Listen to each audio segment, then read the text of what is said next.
After watching Superman for the first time, one of my immediate reactions was wanting to see more of this new Superman. David Corenswet to me perfectly embodies the character, and there are so many aspects of the Superman mythos that need to be further explored in this universe. I want to see more of Clark Kent, the reporter, and spend more time with the Daily Planet crew. Hell, I'll take a Jimmy Olsen show centered on him covering different DC villains each week. I want more. I want more.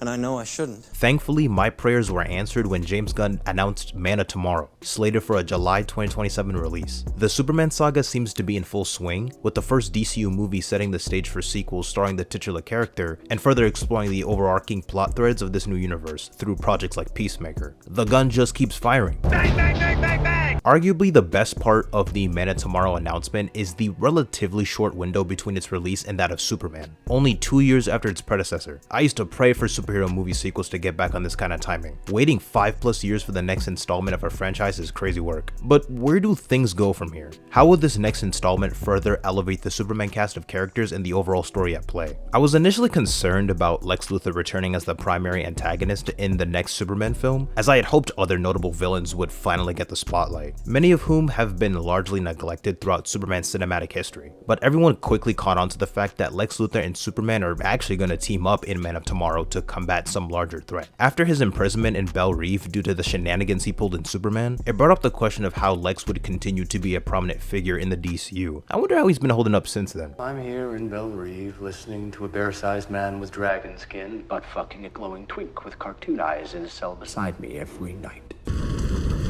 That's rough, buddy. Even though he still has to serve a prison sentence, things are slowly starting to work in Lex's favor, with him developing a working relationship with Rick Flag Sr. and Argus. This is already starting to take noticeable effect, with him providing notes on the developments Argus has found in other dimensions in the quantum unfolding chamber. Perhaps things could escalate to Luthor helping Argus develop or design any weaponry and artillery. Casually having access to something like the QUC where you can journey to different dimensions is pretty nuts. That other dimension Peacemaker visits and eventually decides to stay in for a brief period sounds like a pretty cool place. He has a relationship with Harcourt, his pops and his brother are still alive, the three of them are a beloved superhero trio in Evergreen. I don't see why Peacemaker wouldn't want to stick around. Fuck me. What got out? A blood! What? Run, nigga, run! Run, nigga, run! We don't know what this larger threat is as of right now, but it's been heavily theorized that Lex and Superman are gonna have to put aside their differences to fight Brainiac, which I'm hoping is the case, because not only is Brainiac the most prominent Superman villain that has never made a live-action theatrical appearance, his abilities would require the collaboration of multiple characters to take him down, and his inclusion would be a great way for Superman to reconnect with his Kryptonian heritage with the bottled city of Kandor. Even if the main adversary isn't Brainiac, it's still gonna be cool to see Lex finally don his iconic power armor in live action, something fans have been dying to see on the big screen for years. The most consistent through line across the DCU projects so far has been the increasing presence of metahumans, regardless of whether their intentions are good or bad. Sphere News mentioned the metahuman breakouts that have been happening in Arkham and Belle Reve. This would pave the way for Rick Flag Sr. to find an alternative prison for metahumans after Peacemaker handed the QUC portal to Argus, willingly sacrificing Argus agents in search of a dimension that can be inhabited by metahumans, so that none of them would be able to escape, calling it Planet Salvation. This narrative plot point is crucial to the overall story of the DCU, so much so that James Gunn actually used episode 8 as part of his pitch for the universe to David Zaslav. Because when I actually pitched the idea of the DCU to David Zaslav and what some of the stories would be, I pitched the end of episode 8 to Zaslav.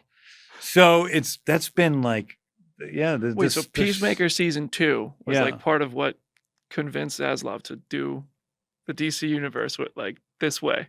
Yeah, I mean, that was, well, listen, he was pretty on board from the beginning, and I could have been telling him probably anything at that point. Sure.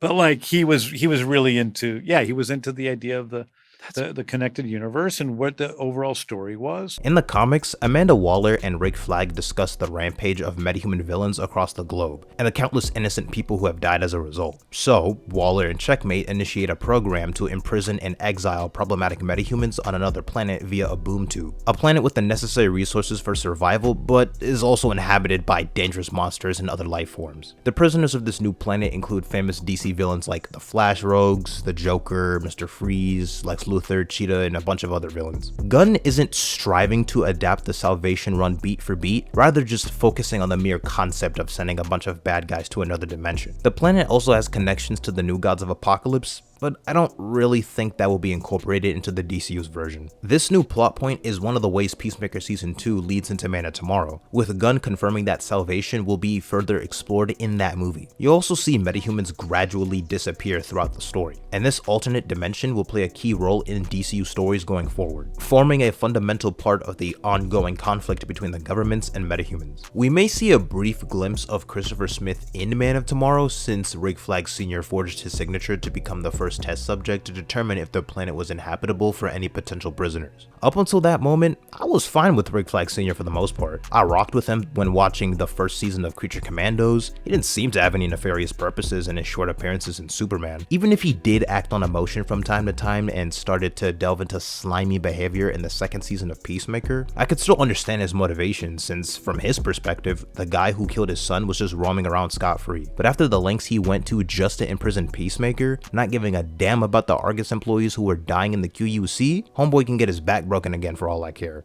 Don't call me.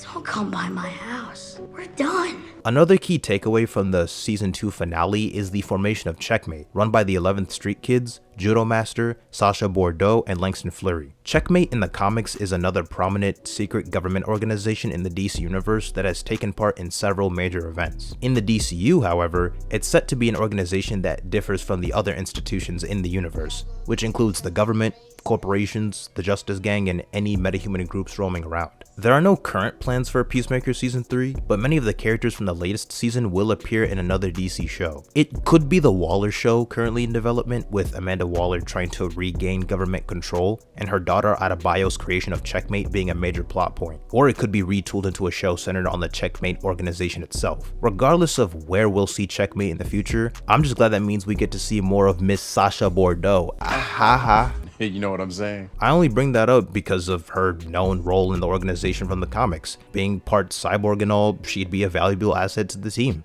You know, she could be a standout character in the DCU, and you know, she just looks like she'd be a very capable fighter and has good intelligence and what was I originally talking about again? Spider-Man or something? I'm sorry, but your hotness distracted me. Tying things back to Man of Tomorrow, James Gunn hesitated to call it a direct sequel or Superman 2 before making the official announcement. A big part of the reason why has to do with it probably being as much of a Lex Luthor movie as it is a Superman movie, really getting into the story of Lex and the complexities of his character. I think I'm just more interested in getting into the heart of Lex and seeing how he fits into all of this. I think that getting to know Lex more as a human being, I think we saw, you know, a lot about the evil part of Lex. There's also the aspect of the movie featuring an ensemble cast of heroes, with the story surrounding the group of characters seen in Superman. If it truly is an all hands on deck type of scenario, it would make sense for Supergirl to play some role. Even though both her and Superman aren't official Justice Gang members, they do tend to help out a lot according to Gunn. A major theme in the DCU narrative is the struggle for power and control among the different factions, the metahumans,